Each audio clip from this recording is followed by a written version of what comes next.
મોડી રાત્રે જામનગર નજીક આવેલ રિલાયન્સ ઇન્ડસ્ટ્રીઝની સામે આવેલ રિલાયન્સ મોલમાં જોરદાર આગ લાગી છે। 50% જેટલા મોલની જગ્યાને આગે ભડામાં લીધું છે તેવું જાણવા મળી રહ્યું છે।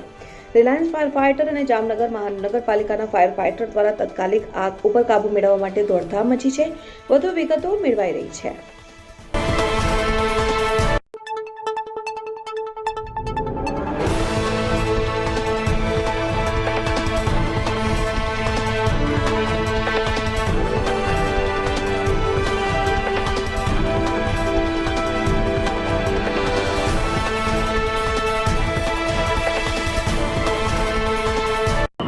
અરે આ ઓટો